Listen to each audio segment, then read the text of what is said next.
La dernière fois, j'ai évoqué le contraste entre deux conceptions à propos des concepts.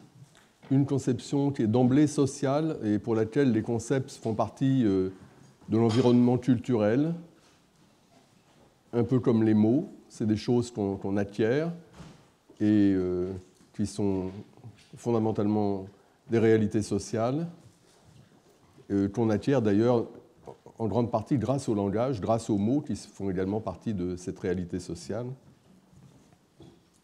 Donc ça, c'est une conception qui est très répandue parce que la plupart des philosophes considèrent les concepts comme des réalités supra-individuelles. Et j'ai mentionné la dernière fois, enfin, parmi les gens qui défendent cette conception, il y a Sainsbury et Tye, dont j'avais cité l'ouvrage pour d'autres raisons, mais ils insistent sur cette dimension sociale des concepts. Mais il y a une autre conception, et je l'avais illustrée, enfin je ne l'avais pas illustrée, j'avais mentionné le fait que parmi les tenants de l'autre conception, il y a notamment Ruth Millikan et David Papineau. David Papineau qui nous a parlé et présenté sa conception des concepts ici même au mois de novembre. Il a fait une série de conférences. Donc selon eux et selon moi, les concepts sont une réalité avant tout, parce qu'il ne s'agit pas de nier l'autre dimension. Il y a deux dimensions, il faut rendre compte des deux de toute façon. Mais les deux approches dont je parle font d'une dimension ou de l'autre leur point de départ, la chose qui est fondamentale. Donc pour des gens comme Sainsbury et Tye, ce qui compte, c'est la dimension sociale, alors que dans l'autre conception, donc celle que défendent Millikan et Papineau et que je défends moi-même, les concepts sont avant tout une réalité psychologique individuelle. Donc ce n'est pas supra-individuel, c'est individuel, c'est quelque chose dans la tête. Donc j'ai mes concepts et puis vous avez les vôtres, c'est ça l'idée. Les concepts, dans cette perspective, la perspective que moi je vous ai présentée, sont indissociables de ce qu'on pourrait appeler l'encyclopédie mentale. Nous avons tous une sorte d'encyclopédie mentale qui nous permet de nous représenter le monde et tout ce que le monde contient. Et donc, dans cette encyclopédie mentale, il y a des entrées, comme dans une encyclopédie, vous avez des entrées distinctes sur différentes choses. Et les entrées de l'encyclopédie mentale correspondent aux concepts ou aux dossiers mentaux dont je vous ai parlé. Donc, nous avons un dossier mental sur les tigres, pour reprendre l'exemple que j'ai utilisé, un dossier mental sur Emmanuel Macron, un dossier mental sur l'arthrite, et ce sont autant de concepts. Et ces concepts, ce sont donc des réalités psychologiques individuelles. J'ai mon concept d'arthrite, vous avez votre concept d'arthrite. L'encyclopédie mentale dans son ensemble est constituée par un réseau complexe de dossiers mentaux, organisés suivant certaines relations, et ça ne nous retient pas ici.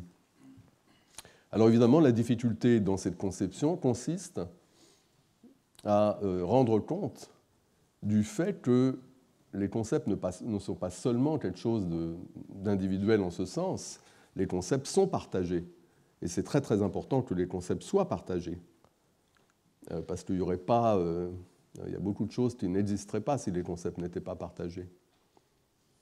En particulier, dans la communication linguistique dont nous parlons, il y a une forme de partage des concepts qui se fait simplement dans la mesure où celui qui parle, en parlant, il exprime sa pensée. Donc il a une certaine pensée, il l'exprime par sa parole, et celui qui l'entend et qui connaît le langage comprend ce qu'il dit, c'est-à-dire qu'il arrive lui-même à former une pensée qui correspond à la pensée du locuteur. Et on peut donc dire qu'en un certain sens, les pensées sont partagées. Alors comme je disais, dans la conception individualiste, ce n'est pas un sens littéral, parce que littéralement, les pensées sont dans la tête de l'un et de l'autre. Les pensées ne peuvent pas littéralement être partagées.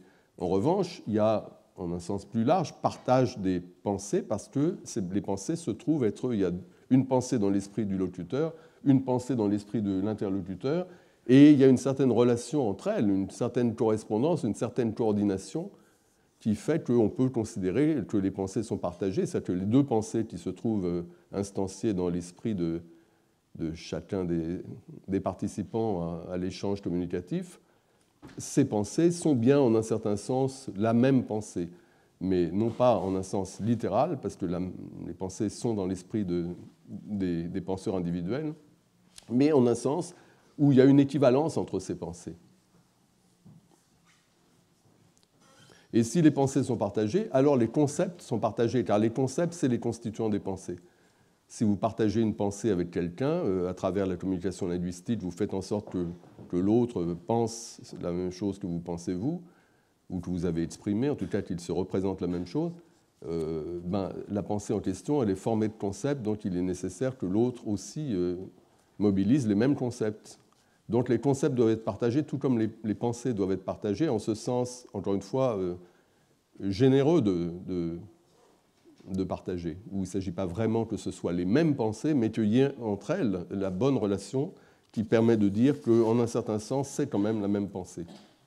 Mais précisément, ce qu'il s'agit de faire, c'est d'expliquer ce que c'est que cette relation entre deux pensées ou entre deux concepts appartenant à des personnes différentes, cette relation qui fait qu'on peut dire que les concepts en question ou les pensées en question sont partagés. Qu'est-ce qu'il faut qu'il se passe pour qu'on ait cette relation-là? En quoi consiste la relation en question? Donc la dernière fois, j'ai présenté simplement de façon abstraite l'idée qu'il y a une certaine relation R, une relation d'équivalence entre des concepts ou entre des pensées en tant que réalité individuelle. Relation d'équivalence qui est telle que quand deux concepts sont dans cette relation-là, ou deux pensées sont dans cette relation-là, on peut dire qu'il s'agit de la même pensée au sens social de pensée, si vous voulez. Donc, on a besoin de donner des précisions sur la nature de la relation d'équivalence dont il est question. Et ce que j'ai fait la dernière fois, j'ai évoqué donc le problème et j'ai fait une première hypothèse qui est assez attirante concernant la relation en question. Une hypothèse attirante dans la mesure où ce qui vient tout de suite à l'esprit quand on parle de partage des pensées ou de partage des concepts, c'est la communication linguistique. C'est le fait que dans la communication, on partage les pensées. On exprime une pensée et l'autre qui nous comprend, il accède à cette même pensée. Accéder à cette même pensée, ça ne veut pas dire que l'interlocuteur nous croit si nous lui disons quelque chose. Mais ça veut dire au moins qu'il va comprendre ce qu'on lui dit, il va former la pensée. Et éventuellement, il peut très bien la rejeter s'il ne nous croit pas. Et dans le cas d'une parole qui vise à transmettre une information. Donc le rôle de la communication linguistique dans cette affaire de partage des pensées est tel que une hypothèse, donc, comme je disais, attirante sur la nature de la relation d'équivalence qui rend ce partage possible, une hypothèse attirante consiste précisément à faire intervenir le langage et à dire que la relation R, c'est le fait que les dossiers mentaux, car maintenant, revenons aux concepts qui sont les constituants des pensées, partage des concepts, donc les concepts sont des dossiers mentaux. Il y a un certain dossier mental dans l'esprit de celui qui parle dans la communication, et celui qui l'interprète, celui qui comprend ce qu'il dit, va lui-même associer un certain dossier mental à sa compréhension. Et ces deux dossiers mentaux, pour autant que les deux se comprennent et forment effectivement la même pensée et déploient le même concept, et bien ces deux concepts, ces deux dossiers mentaux vont se trouver dans la bonne relation. Et quelle est la bonne relation? On pourrait penser que la bonne relation, c'est le fait que les dossiers mentaux en question soient associés l'un à l'autre en tant qu'éléments d'un système de dossiers mentaux interconnectés ou d'un réseau de dossiers mentaux interconnectés et interconnectés grâce précisément à la communication linguistique. Car dans la communication linguistique, il y a ce qu'on appelle les chaînes communicatives. Il y a quelqu'un qui sait quelque chose, par exemple, ou qui connaît l'existence d'un certain objet, qui a lui-même un dossier mental sur cet objet, où il a des informations, et il en parle à quelqu'un d'autre. L'autre personne à qui il en parle ne possède pas de dossier mental sur cet objet, ignore l'existence de cet objet, ou ne possède pas les informations en question. Mais à cause de la communication, la deuxième personne va ouvrir un dossier mental pour y mettre les informations que la communication lui fournit à propos de cet objet. Donc on lui dit, ça peut être n'importe quoi, l'existence d'un restaurant qui fait tel ou tel plat, etc. Donc quelqu'un en parle à quelqu'un d'autre, Et la deuxième personne ouvre son dossier mental sur ce restaurant, quand bien même il n'a jamais vu le restaurant, il n'a jamais mangé, mais ce n'est pas important parce que quelqu'un lui en parle, et le fait que quelqu'un lui en parle, c'est une relation suffisamment pertinente au restaurant en question, dont on présume qu'effectivement il existe, puisqu'on nous en parle, une relation suffisamment porteuse d'informations, puisque précisément dans la communication, on apprend des choses sur le restaurant en question.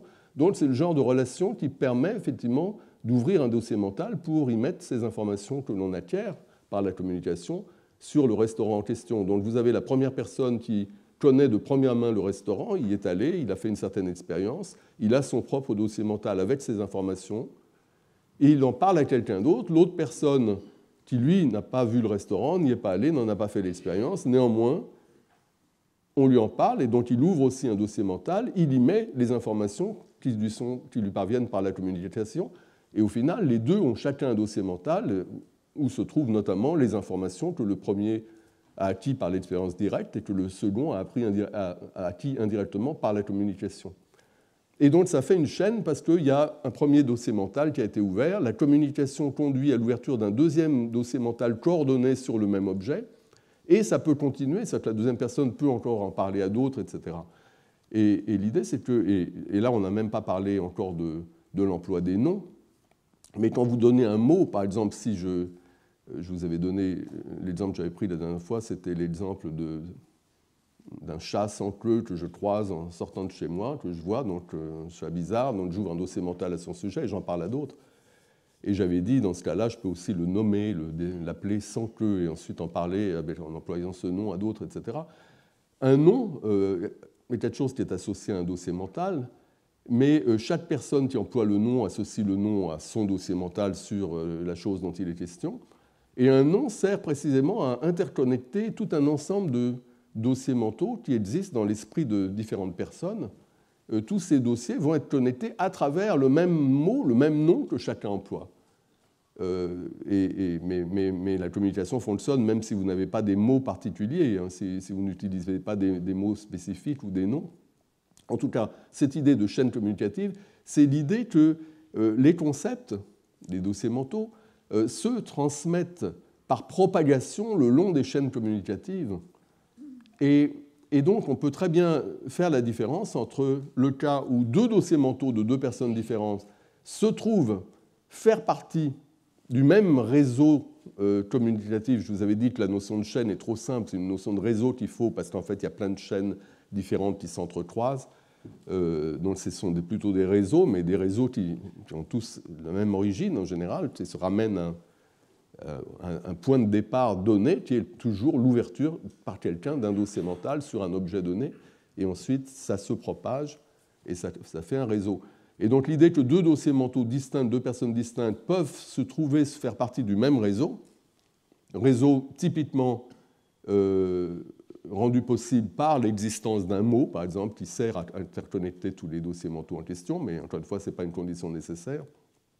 Donc on pourrait penser que cette relation-là, faire partie du même réseau, être co-impliqué dans un réseau communicatif, c'est ça qui fait que deux dossiers mentaux tombent bien dans la même classe d'équivalence. Ce sont en un sens le même concept, parce que, effectivement, grâce à ce réseau communicatif, la possibilité du partage est établie. Ce n'est pas un vrai partage au sens littéral, encore une fois, c'est plutôt une coordination des dossiers mentaux à travers ces chaînes communicatives. Et on peut penser que cette coordination, c'est ça qui fait qu'on peut parler de partage de concepts, parce qu'il y a la bonne coordination, il y a donc la bonne relation d'équivalence. Donc j'ai proposé cela, et je pense que cette idée est une idée, cette idée qu'il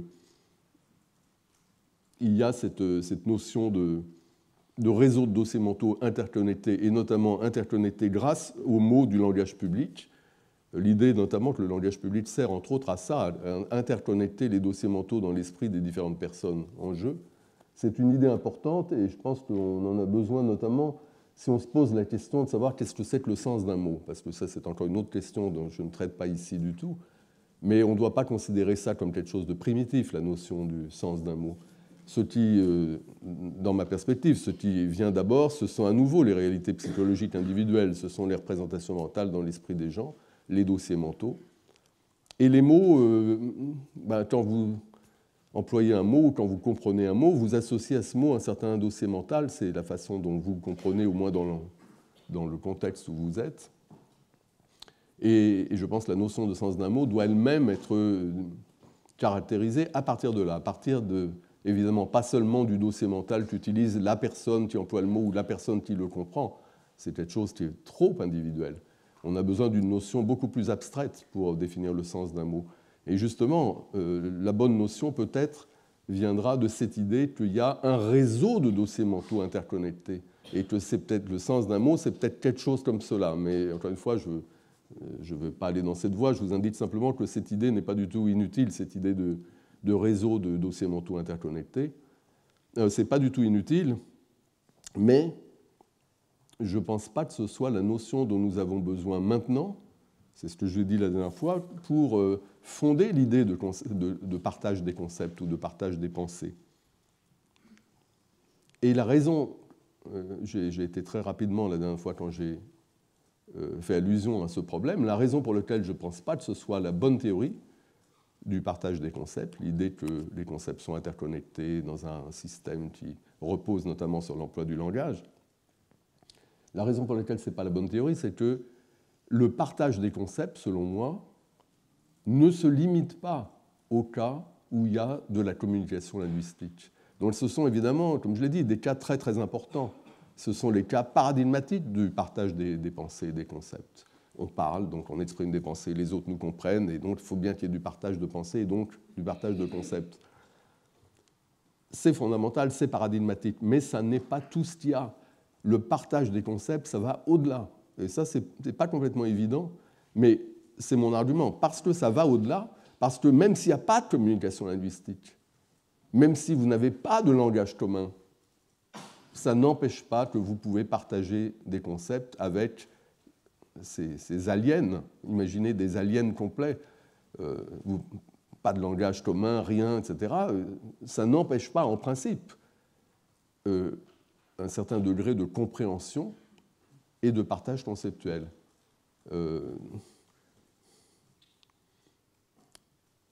Et peut-être que je dois en dire un peu plus, parce que ça, c'est plus ou moins ce que j'ai déjà dit la dernière fois, mais c'est assez mystérieux. En fait, je pense qu'il y a deux choses distinctes qui, toutes deux, impliquent le partage des concepts et une notion intuitive de compréhension. Parce qu'après tout, comprendre quelqu'un, on peut le voir ça comme une façon de partage d'une perspective interne, dans le partage de pensée. Il y a d'abord donc la communication linguistique. Quelqu'un dit quelque chose, vous comprenez ce qu'il vous dit, donc il exprime une pensée, vous formez cette pensée ou quelque chose qui est dans une équivalence, une relation d'équivalence avec cette pensée. Donc là, il n'y a pas de problème. Mais il y a aussi, et ça c'est une situation symétrique au sens où quand vous parlez à quelqu'un, vous avez ces deux personnages en situation d'interaction linguistique. Il y en a un qui est le locuteur, l'autre l'auditeur, mais ils échangent les rôles dans la communication, l'auditeur devient le locuteur, etc. Mais il y a une autre situation qui est distincte de la situation de communication linguistique et qui est asymétrique, c'est ce que j'appellerais l'interprétation, non pas la communication, mais l'interprétation. Quand quelqu'un interprète quelqu'un d'autre, ce n'est pas la même chose de quand quelqu'un communique avec quelqu'un d'autre, quand quelqu'un interprète quelqu'un d'autre, il essaie de comprendre l'autre et, par exemple, il lui attribue des pensées. Interpréter quelqu'un, c'est simplement, vous voyez quelqu'un qui fait quelque chose, par exemple. Vous essayez de comprendre ce qu'il fait, donc vous essayez de lui attribuer certaines intentions.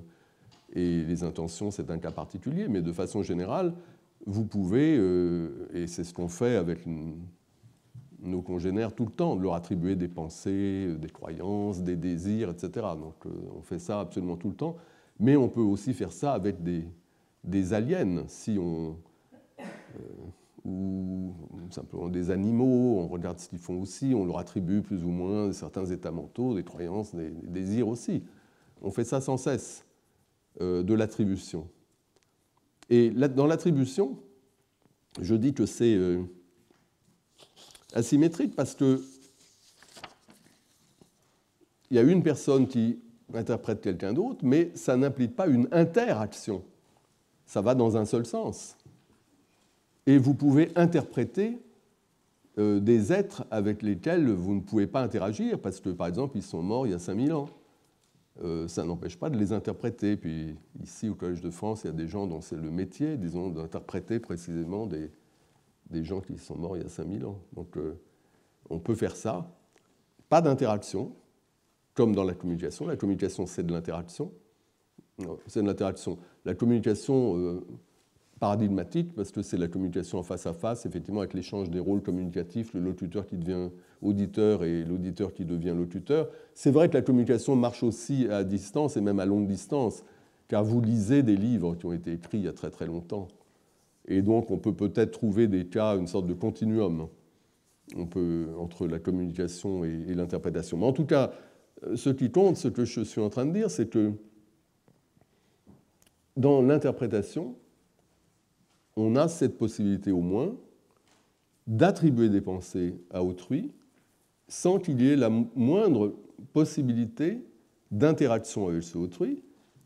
Et même, et c'est là que c'est différent du cas où on lit un livre qui a été écrit il y a très très longtemps, on peut interpréter des gens avec lesquels on ne possède aucun langage commun.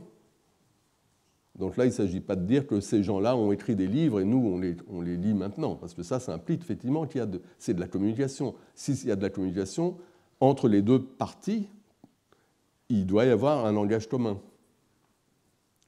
Mais là, je suis en train de vous parler d'interprétation, et l'interprétation ne passe pas nécessairement par la communication linguistique, et l'interprétation est possible en l'absence de langage commun. Il suffit que vous appreniez, je ne sais pas, peut-être par l'archéologie, où vous découvrez certains faits au sujet de certaines populations, et ces faits, vous essayez de comprendre qu'est-ce qu'ils faisaient, pourquoi, etc. Vous interprétez ces gens et vous leur attribuez des pensées. Alors, quand vous attribuez une pensée, le paradigme d'une attribution de pensée, les philosophes s'intéressent beaucoup à ces énoncés qui rapportent les croyances et les attitudes, comme on dit. Donc vous avez une pensée comme les anciens pensaient que la Terre était plate. Dans cette représentation complexe, qui interprète, qui est une représentation visant à interpréter, en l'occurrence à interpréter les anciens, en leur attribuant certaines pensées, certaines représentations, il y a une partie qui est ce que les linguistes appellent la complétive, la partie en rouge ici. Les anciens pensaient que la Terre était plate, et puis il y a la concordance des temps qui nous complique un peu les choses, et il faut oublier la concordance des temps. Donc, la complétive exprime la pensée que vous attribuez aux anciens. Donc vous qui êtes l'attributeur, l'interprète, c'est vous, celui qui dit ça, celui qui dit ou qui pense les anciens pensaient que la Terre était plate. L'interprète, il forme une pensée complexe, la pensée que les anciens pensaient que la Terre était plate. Dans cette pensée complexe, il y a une partie, la complétive, la Terre était plate, dont le rôle, c'est d'exprimer une pensée qui correspond, qui est la pensée qu'on attribue aux anciens. Et l'attribution ou l'interprétation est correcte s'il se trouve qu'effectivement, cette pensée était une pensée des anciens. Donc,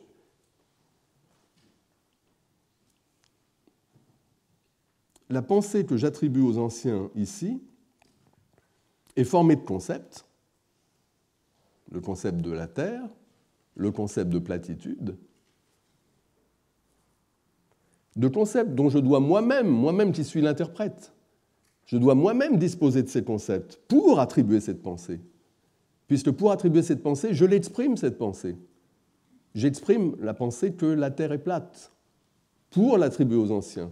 Mais pour exprimer cette pensée, je dois d'abord la former, me représenter la chose, et je dois la former, cette pensée, à l'aide des concepts dont elle est constituée. Je dois donc avoir ces concepts.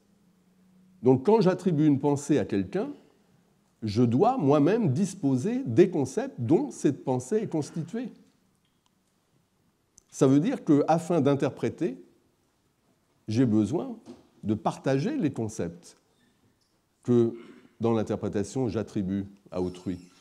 Donc le partage des concepts est quelque chose qui est présupposé par l'interprétation et pas seulement la communication linguistique. Or, comme je l'ai dit, l'interprétation est possible en l'absence de toute communication linguistique entre l'interprète et celui qui l'interprète. Et précisément parce que il y a partage des concepts dans l'interprétation et que l'interprétation ne requiert pas la communication linguistique, on ne peut pas analyser la notion même de partage de concepts en faisant appel à l'idée des réseaux mentaux interconnectés grâce à des mots du langage public. Parce que ça suppose que les deux parties se situent dans un même espace de communication, font partie du même réseau communicatif, sont reliés entre eux par le langage commun, peut-être reliés entre eux à très longue distance, comme dans les exemples que donnent les philosophes de chaînes communicatives, où il y a une chaîne qui démarre avec la naissance d'Aristote, on lui donne un nom, etc., puis les gens emploient ce nom pour parler de lui, ils en parlent à d'autres, ils en parlent à d'autres, et ça arrive très très longtemps après à nous. On emploie le nom Aristote, évidemment, notre lien à Aristote est beaucoup plus distant. Mais malgré tout, on fait partie quand même, on est des utilisateurs du nom, donc on fait partie de ce réseau communicatif qui s'étend dans le temps, qui démarre avec l'introduction du nom lui-même. Mais là, ce que je vous dis, c'est que l'interprétation, ça va bien au-delà de ça. On peut interpréter des sujets avec lesquels nous n'entretenons aucune forme d'interaction communicative, même à longue distance. C'est pour ça que je parlais d'aliens complets. Donc on peut, si on veut, certainement développer un exemple de ce genre pour faire valoir à quel point on n'a pas de relation d'interaction, même à longue distance, avec ces gens qu'on est quand même capable d'interpréter. Mais ce que je dis, c'est qu'on peut avoir du partage de concepts, même dans des situations-là.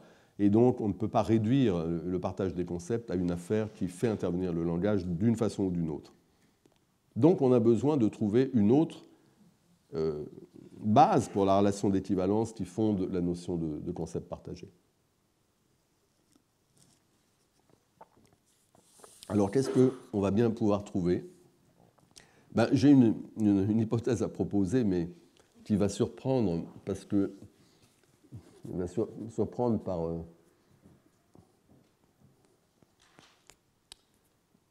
on pourrait dire sa candeur et sa simplicité, mais aussi son caractère manifestement, en apparence, non pertinent, parce que cette idée que je vais présenter, c'est comme si elle troquait ce que nous cherchons, c'est l'idée de partage de concepts, elle remplaçait ça par quelque chose de beaucoup plus simple à obtenir, mais qui semble ne pas du tout être ce que nous cherchons.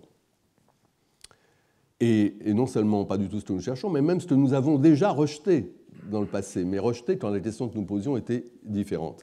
Donc l'hypothèse que je voudrais introduire, c'est une hypothèse qu'on peut appeler du même nom que la thèse que j'ai rejetée dans quelques cours précédents. On peut appeler ça l'hypothèse référentialiste, comme était référentialiste la thèse dont j'ai dit que nous devons la rejeter. La thèse référentialiste, c'était l'idée que les concepts sont individualisés par leur référence, par ce dont ils sont les concepts. Et j'ai conclu que ça ne pouvait pas être vrai parce qu'on peut avoir des concepts distincts se rapportant à la même chose.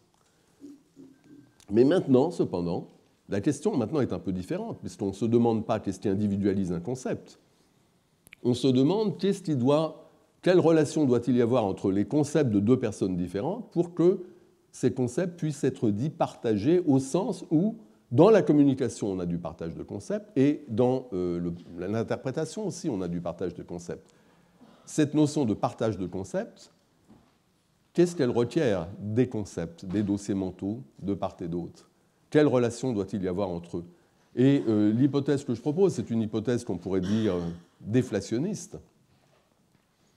C'est une hypothèse donc très simple qui nous dit que pour que deux sujets distincts puissent être dits partager un concept, il suffit que chacun de ces sujets possède un concept, un dossier mental quelconque. On s'en fiche de quoi a l'air ce dossier mental, il suffit qu'il y en ait un, se rapportant à la même chose que celui de l'autre. Donc ce qu'on dit, c'est que la seule chose qui compte, c'est qu'il y ait bien un dossier mental dans chaque esprit, et il faut que ce soit un dossier mental qui porte sur la même chose. Et c'est tout ce dont on a besoin. C'est ça la réponse. L'idée, c'est partager un concept, c'est très facile. Il suffit d'avoir un concept sur la même chose, portant sur la même chose. Alors, quand je dis que ça semble pas très pertinent, parce qu'on a l'impression que ça remplace l'idée de concept partagé par l'idée de référence partagée, l'idée qu'on pense à la même chose, mais ce n'est pas la même chose de penser à la même chose et de penser à la même chose de la même façon. L'idée de concept correspond à cette idée d'une façon de penser à quelque chose. Précisément, il y a l'idée de mode de présentation, il n'y a pas que la référence. C'est pour ça que ça a l'air d'être pas du tout ce qu'il nous faut. Mais néanmoins, je voudrais quand même défendre ce point de vue. Et d'abord, préciser évidemment une restriction qui est visible ici sur la diapo. C'est que quand on dit que ça suffit pour le partage des concepts tel qu'il est à l'œuvre dans la communication ou dans l'interprétation, quand on dit que ça suffit, ce n'est pas vrai dans l'absolu, ça suffit dans les cas normaux. Et donc la stratégie ici, qui est une stratégie qui est employée parfois dans la littérature sur ces questions, consiste à diviser pour régner en quelque sorte. Ça consiste à dire qu'il y a une catégorie de cas qui sont les cas normaux. On va faire la théorie des cas normaux, ça se passe comme ça dans les cas normaux, et ensuite on va se préoccuper des cas qui ne sont pas normaux. Et bon, là c'est plus compliqué, mais c'est déjà pas mal si on a une théorie des cas normaux, parce qu'après tout les cas normaux, ils sont normaux. Donc si on arrive à en rendre compte, on arrive à rendre compte de la façon dont normalement les choses se passent. Et donc maintenant je voudrais dire ce que sont ces cas normaux.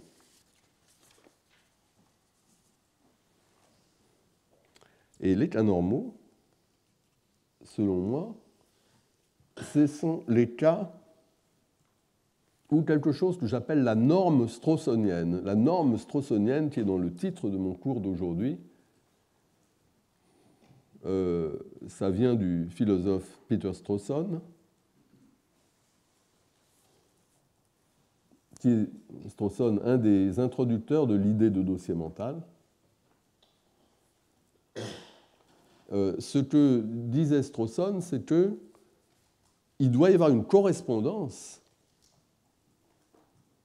entre les dossiers mentaux dans l'esprit d'une personne et les objets dans l'environnement de cette personne, les objets d'intérêt pour cette personne, tels que cette personne a des dossiers mentaux concernant ces objets, une correspondance 1 à 1, c'est-à-dire que pour un objet donné, il doit y avoir un dossier mental et un seul. Il ne doit pas y avoir deux dossiers mentaux sur le même objet. Il faut, et c'est ça la norme, on doit faire en sorte dans notre encyclopédie mentale que pour chaque objet d'intérêt, il y ait un dossier mental et un seul qui concerne cet objet. Et Strawson a notamment introduit cette idée dans son traitement de ce que c'est que découvrir une identité, quand vous découvrez que deux objets sont le même. C'est à l'occasion de ses réflexions sur l'identité qu'il a introduit l'idée de dossier mental, justement. Découvrir que deux objets sont le même, selon lui, ce n'est pas acquérir une information sur un objet, c'est simplement s'apercevoir qu'il y a quelque chose qui ne marche pas dans notre représentation du monde. Ça veut dire que dans notre représentation du monde, on avait deux dossiers mentaux, mais il se trouve qu'en fait, ces deux dossiers mentaux, ils portent sur la même chose, donc ça ne colle pas. Et quand on découvre une identité, nous dit Strawson, quand on découvre que deux choses sont la même, ben on doit restructurer notre encyclopédie mentale en fusionnant deux dossiers mentaux, au lieu qu'ils restent distincts, on doit les fusionner, il ne doit plus y en avoir qu'un au final. Parce qu'il y a cette norme, on veut une représentation du monde qui soit transparente au sens où on doit pouvoir lire dans le système des dossiers mentaux, au moins on doit pouvoir voir le panorama des choses dont nous supposons qu'elles existent. Il doit y avoir cette correspondance entre l'ontologie, les choses dont nous pensons qu'elles existent, et puis nos représentations mentales qui sont le reflet de cela. C'est le reflet au sens où, si vous avez deux dossiers mentaux, ça implique que pour vous, il y a deux objets. Et donc, si vous apercevez qu'en fait, il n'y a qu'un seul objet, ben vous devez justement restructurer, fusionner vos deux dossiers mentaux. Donc, il y a cette norme. Alors, les cas freudiens, dont je vous ai parlé en long et en large, sont justement des cas où il y a un seul objet, mais il y a deux dossiers mentaux. Et ce sont des cas en un sens aberrant. Ce sont des choses qui ne devraient pas se produire. Elles se produisent, mais elles ne devraient pas se produire. Et dès qu'on découvre que les deux objets sont les mêmes, on doit identifier et on doit fusionner. C'est ça la norme. La norme est également violée, non pas seulement dans les cas fréliens, mais également dans les cas de confusion, où vous avez en fait deux entités distinctes dans l'environnement, mais vous avez un seul dossier mental dans l'esprit. Et vous confondez les deux choses. Et moi, ça m'arrive assez souvent, ce genre de choses, ce genre de situation. Mais donc, c'est également de la violation de la norme straussonienne. Alors, un exemple que nous avons discuté il y a 15 jours, j'en ai reparlé, je crois, la semaine dernière, c'est l'exemple de Pierre dû à Tripti, qui est un de ces exemples de cas frélien. Donc Pierre, souvenez-vous, c'est un Français monolingue, donc il ne parle pas anglais au départ de cette histoire. Il habite en France, il a entendu parler de Londres, il sait ce qu'on sait quand on est français de Londres, donc il croit que c'est une belle ville. Et dans l'histoire de Tripti, c'est ça qui est intéressant, il lui arrive une aventure extraordinaire, il est transporté, un beau jour, peut-être une belle nuit, peut-être, je ne sais pas, il se trouve transporté dans des circonstances mystérieuses, hors de chez lui, transporté quelque part. Alors, le quelque part en question, ça c'est la ville de Londres dans les représentations de Pierre. Ce qu'il a appris de Londres, il a vu peut-être des images, il a lu des récits, etc. Donc il sait des choses sur Londres. Et il se trouve transporté nuitamment dans un endroit pas très plaisant, où il est forcé de vivre pendant une partie de son existence. Et c'est pas très drôle ce qui lui arrive. Mais l'endroit où il se trouve transporté, c'est Londres. Il se trouve à Londres, mais il ne le sait pas, personne ne lui a dit. Et évidemment, comme il y vit, il apprend des choses sur la ville où il se trouve. Mais ce qu'il apprend, il ne faut pas oublier qu'il est monolingue. Donc lui, il a entendu parler de Londres quand il était en France. Mais maintenant qu'il y vit, il entend parler de London. Il sait que la ville où il habite, c'est London. Et donc, il ne se rend pas compte que Londres et London, c'est la même chose. Donc, il a son dossier mental sur London, et il avait son dossier mental sur Londres. Il a toujours son dossier mental sur Londres. Donc, il continue à croire sur Londres des choses comme... le fait que c'est une belle ville, etc. Mais en même temps, il a aussi plein de croyances sur London, et il a son dossier mental. Bon. Alors, ce qui est intéressant, c'est que quand Pierre pense à Londres à travers le premier dossier mental, il pense que c'est une belle ville. Mais quand il pense à Londres à travers le deuxième dossier mental, il pense que c'est une ville très moche. Et ce que dit Tripti, c'est que dans ces circonstances, on ne peut pas répondre par oui ou par non à la question « Est-ce que Pierre pense que Londres est une belle ville ?» Pierre pense-t-il que Londres est une belle ville ? On ne peut pas répondre oui ou non, parce que les deux réponses semblent en un sens valables. En un sens, Pierre pense cela. Il pense que c'est une belle ville quand il pense à Londres à travers le dossier mental Londres. Mais en un autre sens, il ne pense pas ça, parce qu'il ne pense pas que ce soit une belle ville du tout quand il y pense à travers son dossier London. Donc ça, c'est l'exemple.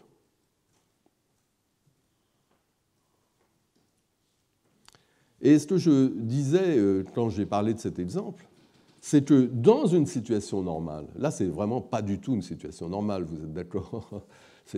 Mais dans une situation normale, c'est-à-dire quand le sujet dont on parle possède un dossier mental unique concernant une certaine entité, donc un seul dossier mental sur Londres, et dans ces cas-là, on peut rapporter les pensées de la personne, on peut l'interpréter, comme je disais, on peut rapporter les pensées de la personne au sujet de cette entité sans spécifier la façon dont le sujet se représente cette entité. On n'a pas besoin d'entrer dans les détails.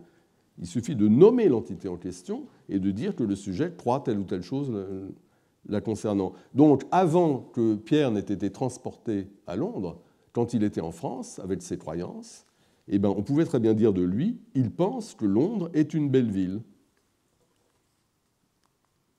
Il n'y avait aucun problème. Cette façon d'interpréter Pierre était tout à fait correcte. C'est-à-dire qu'en disant ça, on lui attribuait effectivement une pensée qu'il avait effectivement.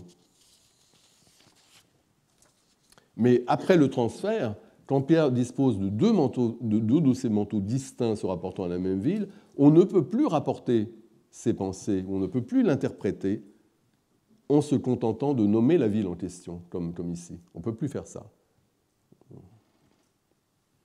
Et si on le fait, c'est ce que dit Kripke aussi, on aboutit à des paradoxes. On aboutit à des paradoxes, c'est qu'on aboutit à la conclusion que Pierre pense que Londres est une belle ville et il ne pense pas que Londres est une belle ville. P et non P. Donc ce n'est pas ça qu'on veut, encore que, on pourrait dire que dans ce cas-là, il faudra bien l'accepter. En tout cas, ce qui compte pour moi, c'est le contraste entre les deux types de cas, le cas normal et le cas précisément où la norme straussienne est violée. Car regardez donc cette phrase « Pierre pense que Londres est une belle ville ». Quand l'attributeur ou l'interprète dit cela avant le transfert de Pierre à Londres, quand Pierre est simplement un Français qui pense ça de Londres, j'ai dit que cet énoncé rapporte correctement la pensée de Pierre. Et ce que ça veut dire, c'est que la complétive « Londres est une belle ville » ici, qu'utilise l'interprète, cette complétive exprime une pensée. Pour l'interprète qui utilise cette phrase pour attribuer une pensée à Pierre, cette phrase exprime une pensée qui est bien la pensée, qui est bien ce que pense Pierre, qui correspond bien à ce que pense Pierre. Donc il y a effectivement un partage, non pas de partage de pensée, parce que l'attributeur lui-même n'est pas forcé d'accepter que Londres est une belle ville, c'est encore une autre affaire, mais au moins, comme je disais tout à l'heure, afin d'attribuer cette pensée à Pierre, l'interprète doit former la pensée en question et donc il doit disposer des concepts dont cette pensée est constituée.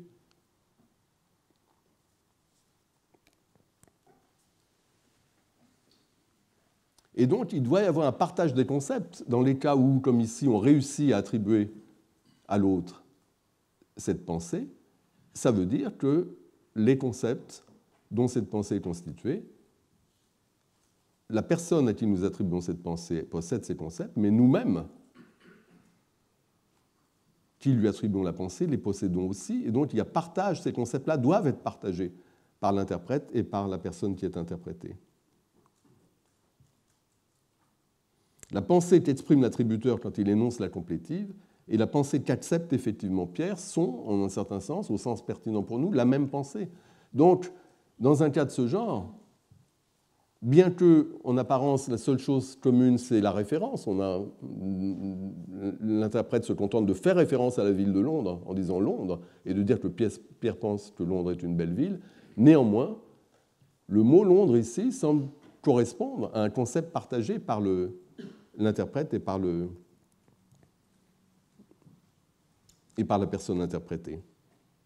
Alors, quand je dis que ici, Londres est une belle ville, est une pensée partagée, c'est la pensée qu'il y a dans l'esprit de Pierre, et c'est une pensée que forme l'interprète quand il attribue la pensée à Pierre. Donc c'est une pensée qui se trouve dans les deux esprits, en quelque sorte. Quand je dis ça, je ne veux pas dire que, au sens littéral, la pensée se trouve dans les deux esprits, car encore une fois, les pensées dans les esprits de différentes personnes ne sont pas les mêmes pensées à la base, ce sont des réalités psychologiques distinctes. Mais l'idée, c'est que cette relation d'équivalence, qui doit être réalisée pour qu'on puisse parler de partage, de même pensée ou de partage des pensées ou de partage des concepts, cette relation d'équivalence, elle est en place dans un cas comme ça, dans un cas normal de ce genre.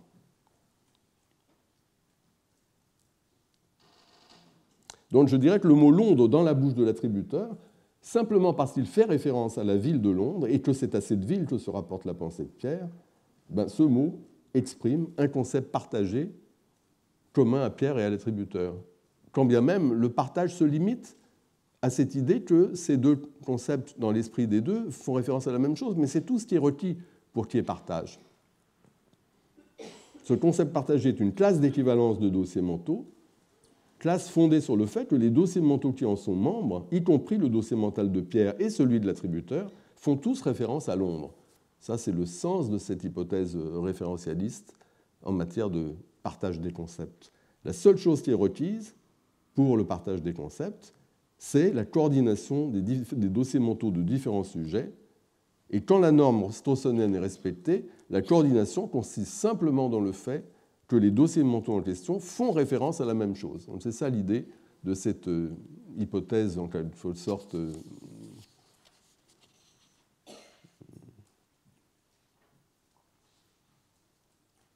déflationniste, comme je disais. Alors, quand je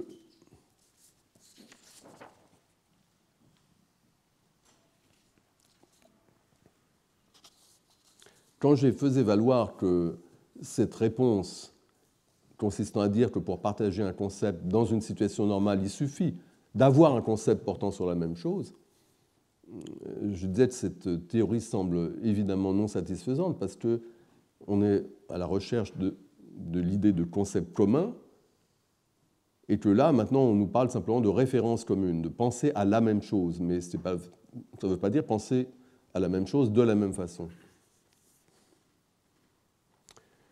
Mais pourtant, je pense qu'il faut accepter cette théorie parce que c'est pas. J'ai souvent donné dans les cours précédents un argument pour dire qu'il y a, dans certaines situations, il y a partage de concepts. Et les arguments que j'ai donnés, notamment, c'est j'ai dit que quand il y a désaccord, dans le cas social, j'ai parlé du cas intra-individuel, mais dans le cas social, si deux personnes sont en désaccord, ça veut dire que ces personnes, qu'il y a une certaine pensée, disons, qu'une personne accepte et que l'autre rejette.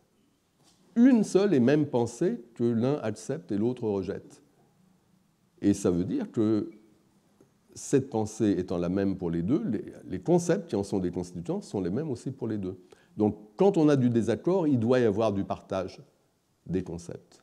C'était ça la conclusion. Et ça m'a servi comme une sorte de test pour dire qu'il y a des situations où on veut dire qu'il y a du partage de concepts parce qu'il y a la possibilité de désaccord. Or, justement, si vous revenez sur l'exemple de Pierre avant son transfert en Angleterre, dont Pierre pensait, à ce moment-là, on lui attribue la pensée que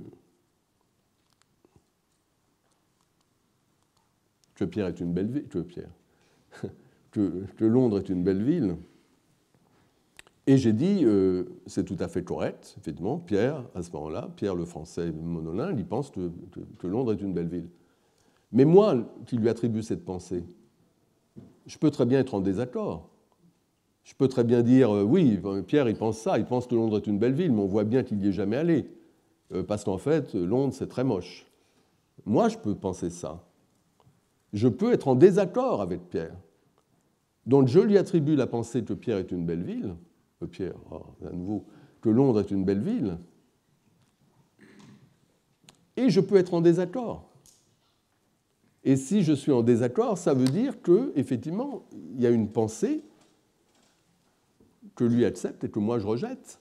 Et les constituants de cette pensée doivent être déployés de part et d'autre, par celui qui accepte et par celui qui rejette.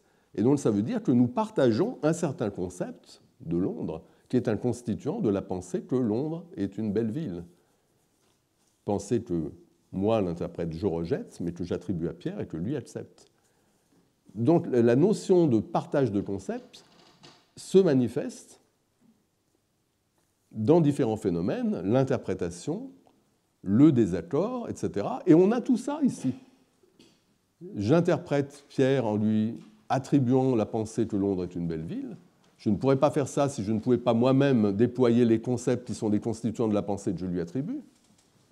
Et je suis en désaccord avec lui. Je ne pourrais pas être en désaccord s'il n'y avait pas une seule et même pensée avec ses constituants conceptuels, tels que lui l'accepte et moi je la rejette. Donc tout ça pointe dans la même direction, la direction de la conclusion selon laquelle il y a dans ces cas-là, qui sont ce que j'ai appelé les cas normaux, parce qu'on n'est pas dans le cas d'un transfert de Pierre à Londres, etc., à son insu, mais là on est dans le cas normal où Pierre a ses croyances et il possède un seul dossier mental sur Londres.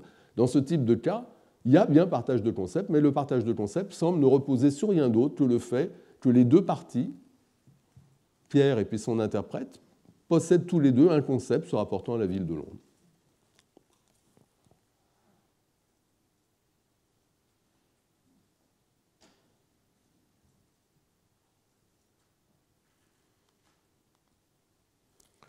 Alors évidemment, tout ça dépend du fait que la norme straussonienne soit respectée. Ce que je dis simplement, c'est que dans les cas normaux où les gens possèdent un dossier mental pour une chose, eh bien, le partage des concepts, c'est très facile grâce au fait que les choses respectent cette norme. La norme permet la coordination des concepts d'une façon ultra simple.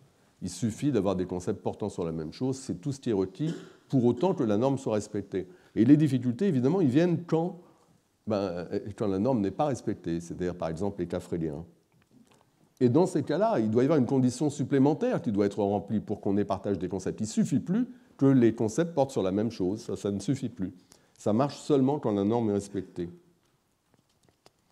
Donc ce que je pense, c'est que, enfin je ne sais pas très bien en fait, parce que je n'ai pas vraiment approfondi ces questions, mais on pourrait penser que quand la norme n'est pas respectée, quand il y a plusieurs concepts en jeu portant sur la même chose, dans les cas fréliens par exemple, à ce moment-là, pour avoir le partage des concepts, il ne suffit pas d'avoir un concept portant sur la même chose qu'un concept de l'autre. Peut-être que ce qu'il faut en plus, c'est que ce concept soit comme celui de l'autre, non pas seulement relativement à la référence, ce qu'il porte, mais aussi relativement aux autres aspects. Les autres aspects, notamment, c'est le contenu du concept. On avait vu que dans un concept, il y a, j'avais distingué trois choses, le concept lui-même, la référence du concept, ce à quoi il se rapporte, et puis le contenu, c'est-à-dire la conception qui fait partie, le contenu du concept au sens de la conception, la représentation du référent que se fait le possesseur du concept. Donc peut-être que la condition supplémentaire, dans les cas où la norme straussonienne n'est pas respectée, la condition supplémentaire qui doit être en place, c'est que le contenu du concept soit suffisamment semblable dans les deux cas. En tout cas, c'est ce que suggère un exemple bien connu dû à Brian Lohr, dont je vais parler maintenant. C'est un exemple bien connu où précisément il y a co-référence, c'est-à-dire qu'il y a deux personnes qui parlent, qui discutent, et ils pensent à la même chose, au même individu. Donc il y a la co-référence, et néanmoins, leur communication échoue. Il y en a un qui... L'interlocuteur ne comprend pas le locuteur, alors même qu'il identifie le bon objet. Donc c'est des cas où la co-référence ne suffit pas. Le fait de penser à la même chose ne suffit pas. Et ça ne suffit pas précisément parce que dans l'exemple de Lohr, eh ben, il y a, au lieu d'avoir la norme, non seulement la norme straussonienne n'est pas respectée, mais elle est ultra-violée en quelque sorte. C'est un cas où il y a une sorte d'empilement de violation de la norme. Voilà l'exemple. Pour ceux d'entre vous qui ne le connaissent pas, j'imagine la plupart d'entre vous ne le connaissent pas, l'exemple.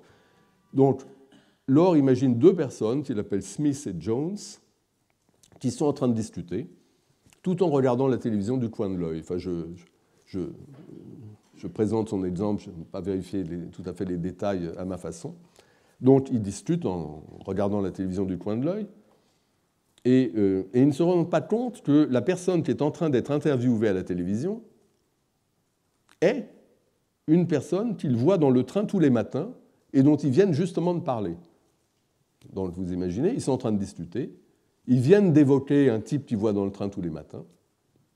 Et puis, ils surveillent un peu la télé, parce que tout en parlant, ils regardent la télé. Il y a un type qui est en train d'être interviewé à la télé. Et il se trouve que ce type qui est en train d'être interviewé à la télé, c'est le type qu'ils voient tous les matins. Et ils ne s'en rendent pas compte que c'est le même. Donc, dans ce contexte-là, Smith dit « C'est un influenceur bien connu », dit-il à Jones. Et lui, il parle de la personne à la télé. Il fait un commentaire, ce type-là, c'est un influenceur bien connu. C'est ça qu'il dit à Jones. Mais Jones se méprend sur ce que veut dire Smith. Il croit que Smith parle de l'homme du train, l'homme qu'il voit dans le train chaque matin et dont ils viennent de parler. Donc lui, Smith, il pense que c'est de... Jones, pardon. Il pense que c'est de lui que parle Smith. Alors qu'en fait, Smith parle du type à la télé. Mais le problème, c'est que c'est la même personne. Donc il y a un sens où où Jones a compris de qui on parlait, puisqu'il identifie la bonne personne comme étant la personne dont on parle. Mais il l'identifie sous le mauvais mode de présentation, en quelque sorte. Il croit qu'on lui parle de l'homme du train, alors que Smith est en train de parler de l'homme de la télévision. Mais il se trouve que c'est la même personne. Et ce que dit Lore, c'est que cet exemple montre que la réussite de la communication, le partage des pensées, tout ça, ça ne dépend pas de la référence, du fait que ce soit la même référence, parce que là, c'est la même référence. Et ça dépend précisément de l'autre aspect, le côté mode de présentation, qui est essentiel. Donc c'est ça la conclusion de Lore. Alors, dans un cas de ce genre, en fait, c'est un double cas freudien, puisque chacun des interlocuteurs a deux dossiers mentaux distincts pour le même objet, sans s'en rendre compte. Donc Smith a son dossier mental homme de la télévision et son dossier mental homme du train. Il a ces deux dossiers mentaux pour ce qui est en fait la même personne. Et Jones, c'est pareil, il a ses deux dossiers mentaux, homme de la télévision, homme du train.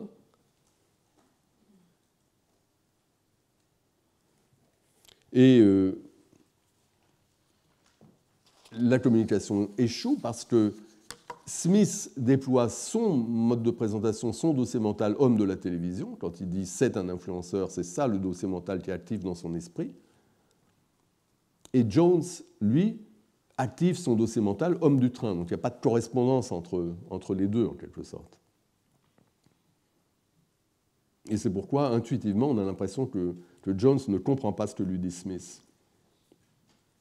Et ma conclusion à moi, c'est que dans ce cas-là, les dossiers mentaux respectifs de Smith et de Jones, ces deux dossiers mentaux qui sont activés, là, en rouge, ils ne sont pas, ces deux dossiers mentaux, coordonnés, ils ne sont pas dans la bonne classe d'équivalence, ils ne sont pas équivalents.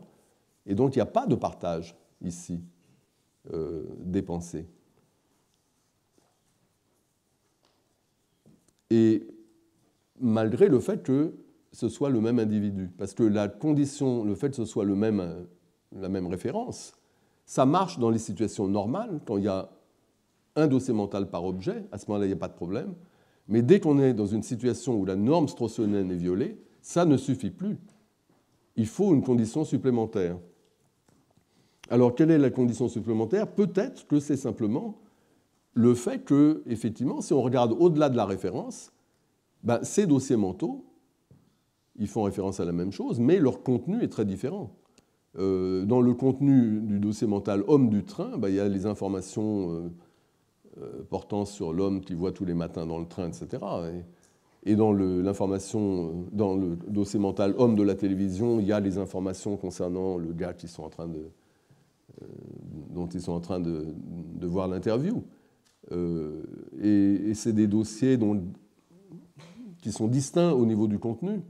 Et on peut penser que la coréférence n'étant pas suffisante dans les cas de ce type où la norme straussonienne est violée, ce qui est requis, c'est une condition de convergence au niveau même du contenu, condition qui n'est pas du tout satisfaite ici.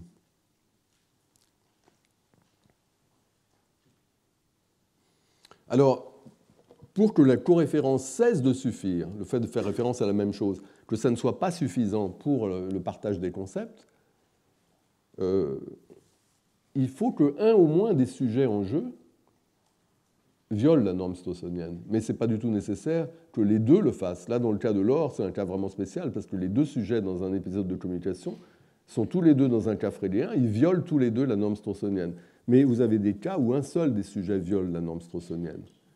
Notamment dans l'exemple de un autre des exemples fameux de Kripke, l'exemple de Paderewski.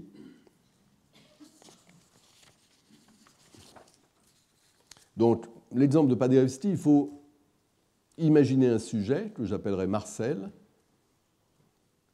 qui possède deux dossiers mentaux distincts sur l'individu Paderewski. L'individu Paderewski a ceci de particulier que, comme je vous le disais quand j'ai introduit l'exemple, il a fait deux carrières très différentes. Ils sont une carrière comme musicien, une carrière de concertiste, et une carrière d'homme politique. Et les deux carrières étant très différentes, et pas au même moment non plus, etc., on pourrait très bien imaginer qu'un sujet qui a entendu parler de Paderewski le musicien, il a entendu parler aussi de Paderewski le politicien, il pourrait avoir pensé que c'était deux individus différents. Et il pourrait avoir donc deux dossiers mentaux différents, l'un sur Paderewski le musicien, l'autre sur Paderewski le politicien. Donc je suppose que Marcel est comme ça, il a deux dossiers mentaux. Et imaginons un autre sujet, Jean-Paul, qui lui sait très bien qu'il y a un seul Paderewski, donc il a un seul dossier mental.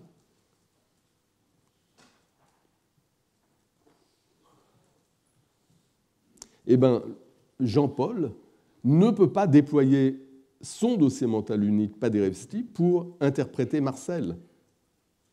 Il ne peut pas dire, par exemple, Marcel sait que Paderewski était musicien. Il ne peut pas dire ça dans cette situation. Parce que, en un sens, c'est vrai peut-être, mais en un sens, c'est faux. On a le même problème qu'on avait tout à l'heure avec le cas de Pierre.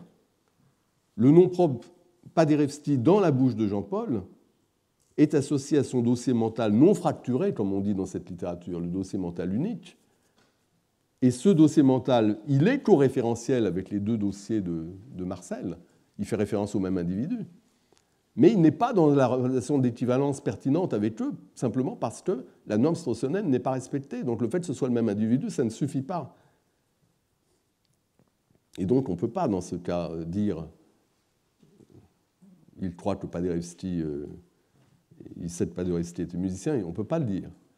On est exactement dans la même situation qu'avec le cas de Pierre, où on ne peut pas attribuer de façon simple la croyance que Londres est une belle ville, ou le refus de cette croyance. On ne peut pas dire il croit que Londres est une belle ville ou il ne croit pas que Londres est une belle ville, parce que les deux, en un sens c'est vrai, en un sens c'est faux dans le cas des deux réponses. Donc la situation, en fait, le schéma est exactement le même. Dans le cas de Pierre, on a également une fracturation, deux dossiers mentaux du côté de Pierre, le dossier mental Londres, le dossier mental London, mais l'interprète, lui, il a un seul dossier mental, et parce qu'il a un seul dossier mental, il ne peut pas déployer ce dossier mental pour rapporter les pensées de l'autre, parce qu'il n'y a pas la correspondance qu'il faut entre son dossier mental unique et les dossiers mentaux fracturés de l'autre, puisque la bonne correspondance ne suffit pas pour qu'elle soit en place, qu'il y ait coréférence comme il y a ici. Il faut qu'il y ait une condition de plus. Quelle est la condition de plus dans un exemple comme Paderewski ? Ce n'est pas complètement évident, mais je n'entrerai pas dans les détails. Je me contente de dire que la condition de coréférence dont j'ai dit qu'elle suffisait au partage conceptuel, ça suffit dans les cas où la norme straussienne est respectée. Dans les autres cas, ça ne suffit pas, et la question se pose de savoir exactement quelles sont les conditions qui doivent être en place dans les autres cas. Mais maintenant, je voudrais revenir à cette norme straussonienne qui est à la base de tout ça. Je pense que Strawson est complètement dans le vrai. C'était important de dégager cette norme. Et selon cette norme, comme je l'ai dit, quand vous découvrez une identité, vous découvrez que deux objets sont le même, ben vous devez fusionner vos dossiers. C'est ce que dit Strawson à propos de l'identité. Mais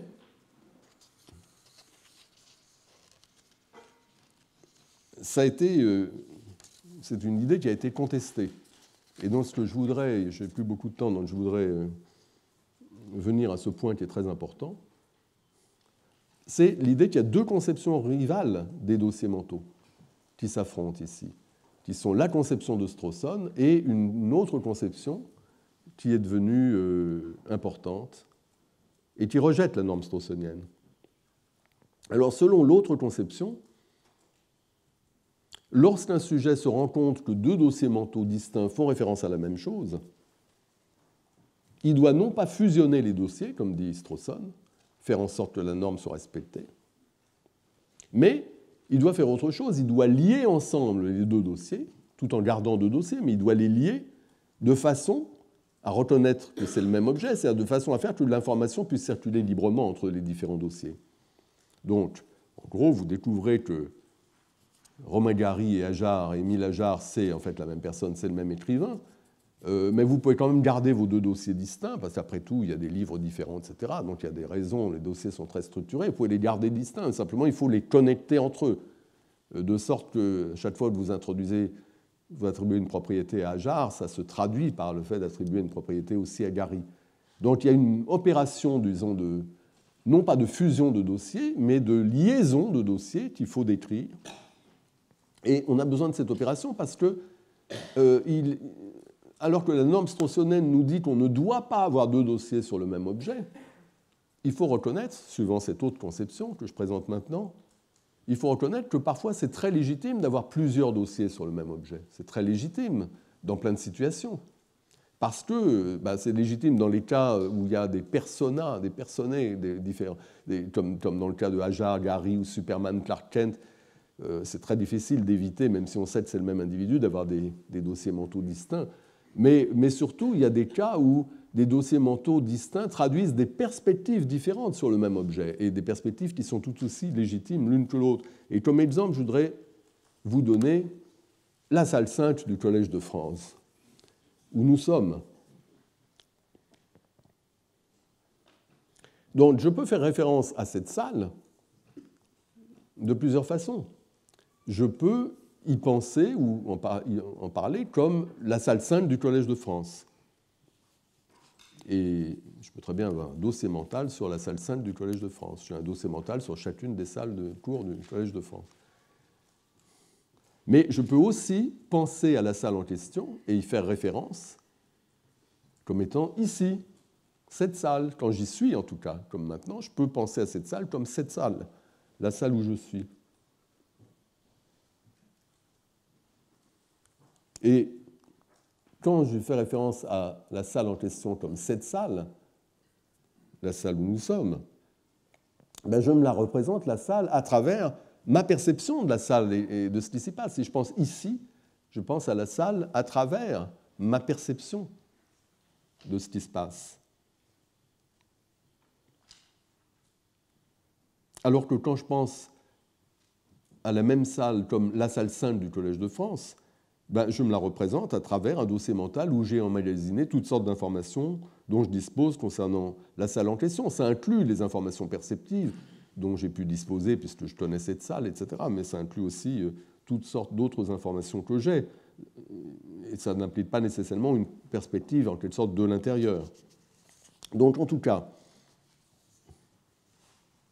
moi qui me trouve dans cette salle présentement et qui perçoit ce qui s'y passe, j'ai deux façons de me représenter la salle en question. Je peux me la représenter comme ici, à travers cette perception, ou je peux me la représenter simplement comme la salle 5 du Collège de France, à travers ce riche dossier mental. Et selon une théorie que j'ai moi-même défendue, longtemps en tout cas, il y a deux types de concepts différents qui correspondent à ces deux perspectives. Quand je pense à cette salle ou à ici, je déploie un concept indexical, c'est-à-dire un dossier mental, c'est toujours un dossier mental, mais c'est un dossier mental qui est fondé sur une certaine relation contextuelle au référent. Donc là, la relation contextuelle, on est en train de penser, c'est un lieu, une salle, un lieu qu'on pense, et la relation au lieu, c'est qu'on y est. Et il y a un dossier mental spécifique ici que nous déployons quand nous pensons au lieu où nous sommes. Et donc, c'est un dossier qui est indexical, en ce sens qu'il dépend de cette relation au lieu. Il y a une référence, mais on doit avoir une certaine relation au référent pour penser à travers ce dossier mental au lieu en question. Et d'autre part, c'est un dossier qui est provisoire, parce qu'on ne peut penser à la salle en question comme ici que quand on se trouve dans la salle en question. Donc c'est un dossier mental qu'on peut ouvrir le temps qu'on est dans la bonne relation avec le référent, le temps qu'on est dans la salle, on peut ouvrir, déployer ce dossier mental-là, mais dès qu'on quitte la salle, on ne peut plus. Et il faudra réouvrir un dossier ici à propos de l'endroit où on se trouvera ensuite, etc.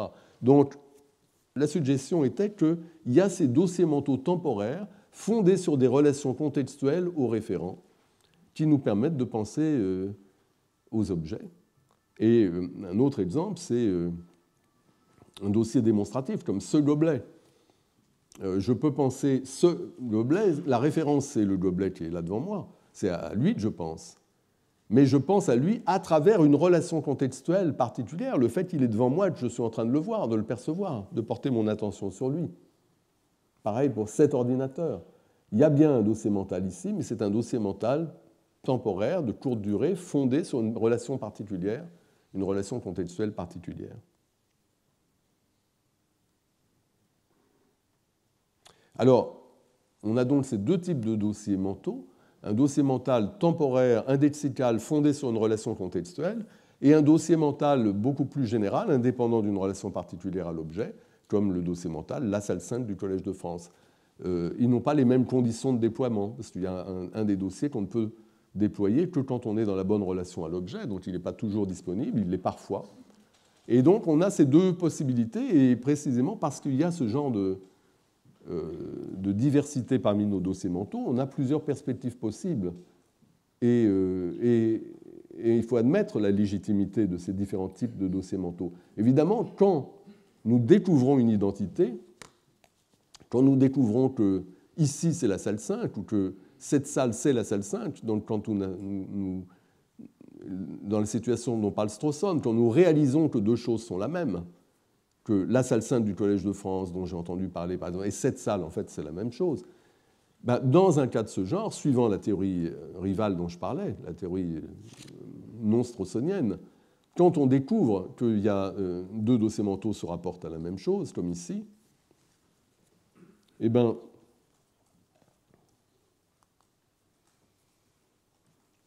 on est dans une situation où on a effectivement deux dossiers mentaux distincts. Il se peut très bien qu'on ait une sorte de cas freylien, c'est-à-dire qu'on ne se rende pas compte que c'est le même référent et qu'on attribue des propriétés contradictoires. Par exemple, je peux avoir une représentation de la salle 5 comme ne possédant pas de fenêtre, mais ici, je vois bien qu'il y a une fenêtre. Mais si je me rends compte que c'est le même lieu, à ce moment-là, suivant la théorie dont je vous parle, on lie, il y a cette opération de liaison des deux dossiers.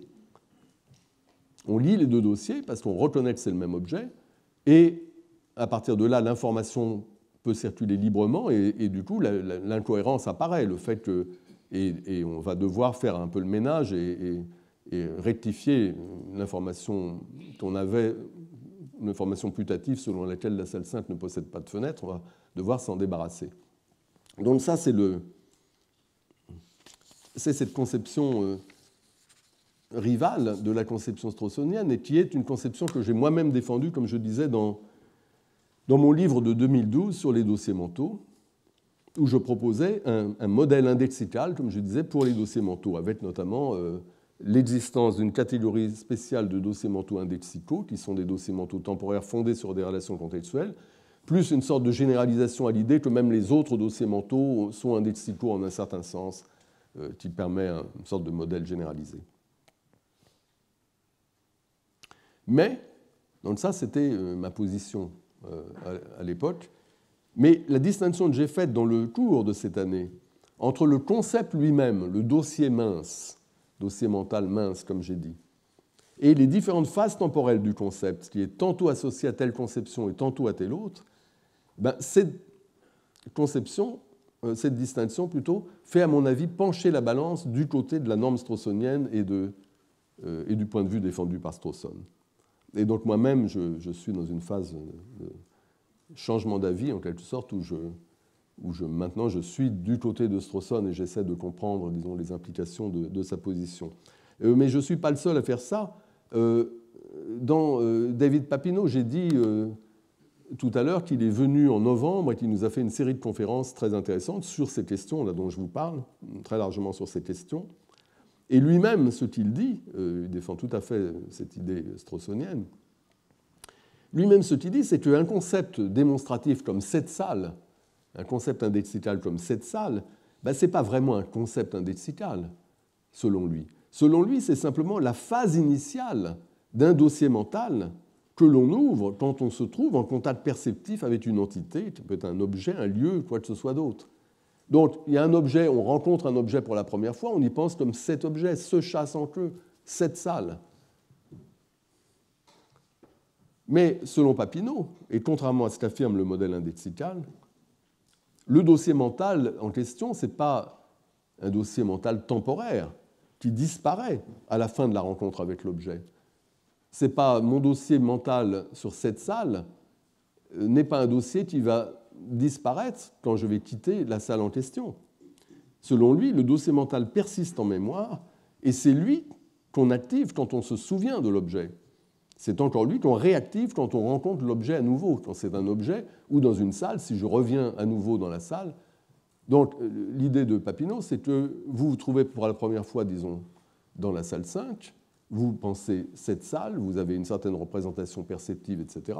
Mais ce dossier mental que vous avez ouvert, à propos de la salle où vous vous trouvez, il reste en mémoire, il est accessible dans le souvenir, et ensuite, quand vous allez obtenir d'autres informations sur la salle en question, il va grossir, ce dossier mental, et il va être réactivé aussi quand vous allez vous retrouver à nouveau dans cette salle. Et c'est toujours le même dossier mental. Donc ce dossier mental commence sa carrière en quelque sorte comme dossier mental fondé sur une certaine relation particulière au référent. Mais en tant que dossier mince, il n'est pas constitutivement lié à la relation informationnelle de type perceptif qui est censée caractériser les dossiers démonstratifs comme le dossier sur ce gobelet dont je vous parlais. Penser à ce gobelet, c'est à travers le fait que je suis en train de le regarder. C'est un mode de présentation qui est lié à cette relation contextuelle tout à fait particulière à l'objet. Mais selon Papineau, en fait, il n'y a pas vraiment de concept démonstratif. C'est une phase de mon concept sur ce gobelet. En ce moment, j'ai accès au gobelet par la perception de cette façon-là, mais je peux très bien continuer à penser au gobelet en question après, quand je ne le verrai plus. Je peux le garder en mémoire, je peux le reconnaître plus tard, éventuellement, s'il est gelé. Il y a peu de chance, mais enfin bon, dans certains cas au moins, ça pourrait se passer, etc. Donc, les dossiers mentaux ne sont pas tributaires des relations contextuelles particulières qui caractérisent seulement un épisode spécifique, c'est-à-dire un dossier épais, comme je disais, le dossier à un moment donné. Oui, à ce moment-là, il implique certaines relations aux référents éventuellement, mais le dossier mental en tant que tel, il persiste dans la vie mentale du sujet, indépendamment de ce type de contingence. Alors, il est tout à fait possible, évidemment, et Papineau ne le nie aucunement, il est tout à fait possible d'avoir deux dossiers mentaux distincts, un dossier de type cette salle et un dossier de type la salle sainte du Collège de France, simultanément. On peut avoir un cas freudien. Je peux ne pas me rendre compte, comme dans l'exemple que je vous donnais tout à l'heure, que cette salle, c'est la salle 5. Et il est tout à fait possible que je me retrouve à nouveau dans la salle 5, mais sans cette fois la reconnaître. Donc il y a toutes ces possibilités d'activer plusieurs dossiers mentaux simultanément à propos du même objet. Donc il ne s'agit pas de le nier, mais la question c'est plutôt que dès que le sujet apprend l'identité de la salle où il se trouve, ou dès qu'il la reconnaît, dès qu'il n'y a plus de confusion, à ce moment-là, il se représente celle-ci à travers un dossier unique. On n'a pas besoin, sauf dans les cas où on fait en quelque sorte une erreur, on ne se rend pas compte que c'est le même objet, on n'a pas besoin de plusieurs dossiers distincts. Quand on se rend compte que c'est le même objet, on fusionne effectivement. Et d'ailleurs, il y a une sorte d'intuition, enfin en tout cas moi j'ai fortement l'intuition que dans les cas de reconnaissance, supposez que vous voyez quelqu'un qui s'avance au loin, vous vous demandez qui est ce type, vous pensez à la personne que vous voyez comme ce type. Vous avez une sorte de représentation démonstrative fondée sur le fait que vous le voyez au loin.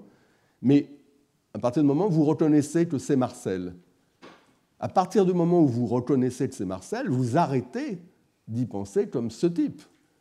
Vous y pensez comme Marcel. Il n'y a pas cette coexistence de deux dossiers mentaux. À partir du moment où il y a l'acte de reconnaissance, il n'y en a plus qu'un. Donc je pense que tout ça, ça va tout à fait dans le sens de Strawson. Et maintenant, il faut que je me dépêche un peu.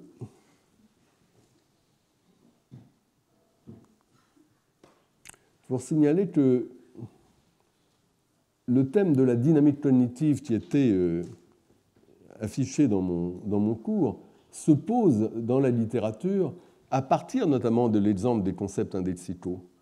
Car les gens se demandent justement si on a des concepts indexicaux qui sont individualisés de façon très fine par le type de relation contextuelle qu'on a vis-à-vis du référent. Un exemple étant, s'il y a une perception d'une pomme, par exemple, est-ce qu'on a un concept qui correspond à la relation perceptive pendant que je vois la pomme, quand je pense cette pomme, et un autre concept qui correspond à ce qui se passe quand je m'en souviens, un peu après, ce n'est pas tout à fait la même relation, et une troisième relation, un troisième concept qui correspond au cas où je reconnais la pomme, auquel cas ma relation à la pomme s'est fondée à la fois sur le souvenir et sur la perception. Est-ce qu'on a des concepts distincts ou est-ce que c'est le même concept qui persiste, ce qui est la position de Papineau? Alors, une des raisons qu'on a pensé qu'il y a des concepts distincts, c'est qu'effectivement, on peut avoir des cas fréliens. On peut penser cette pomme, et ça c'est le souvenir, était une reine des rainettes, mais cette pomme qu'on voit là devant nous n'est pas une reine des rainettes, on peut penser ça, et ça peut être la même pomme qu'on voit et dont on se souvient. Donc là, ça montre qu'on a dans ce cas-là deux dossiers mentaux. Et il n'y a pas de doute que dans un cas de ce genre, on a deux dossiers mentaux. Mais ça ne veut pas dire que dans un cas ordinaire, quand vous avez vu une pomme dans le passé et que maintenant vous vous souvenez de cette pomme, la question qui se pose, c'est est-ce que c'est la même, est-ce que c'est le même dossier mental ou est-ce que c'est deux dossiers mentaux différents? Sur ce schéma, vous voyez que... Oui, je ne vais pas entrer dans l'analyse de ce schéma. En tout cas, ce type d'exemple conduit les gens qui se posent la question de la dynamique cognitive à soulever la difficulté de savoir si, pour donner un exemple qu'ils utilisent souvent, quand vous pensez à un certain jour comme aujourd'hui, et que le lendemain, vous pensez au même jour comme étant hier, est-ce que c'est le même concept qui a survécu, en quelque sorte en mémoire, que vous exprimez différemment, parce que votre relation contextuelle n'est pas la même, vous dites aujourd'hui dans un cas, hier dans l'autre, mais c'est le même concept, ou est-ce qu'il y a deux concepts différents? Donc ça, c'est exactement la même question qui se pose, c'est toujours le même débat entre ces deux conceptions, disons la conception strawsonienne et la conception indexicale. Et tout un ensemble d'auteurs ont défendu quelque chose qui ressemble plutôt à la conception strawsonienne, c'est l'idée que c'est le même concept qui s'exprime tantôt comme aujourd'hui et tantôt comme hier, mais ce n'est pas des concepts différents. Alors, j'en ai assez dit sur cette question aujourd'hui, mais je voudrais simplement finir en faisant remarquer qu'il y a un projet de recherche qui commence au Collège de France, financé par le Conseil européen de la science, exactement sur ces questions de savoir... ces questions d'individualisation des concepts et la question de savoir s'il y a des concepts indexicaux ou pas dans le type d'exemple dont je vous ai parlé. Et sur le site du Collège de France, il y avait une description effectivement du projet de recherche qui mettait cela tout à fait, ces questions tout à fait au premier plan. Mais aujourd'hui, je vous en ai dit assez, et non seulement aujourd'hui, mais cette année, car c'est le dernier cours de l'année, et je vous donne rendez-vous dans une dizaine de minutes pour l'exposé que va nous faire Anna Marmodoro. Et en attendant, je vous remercie.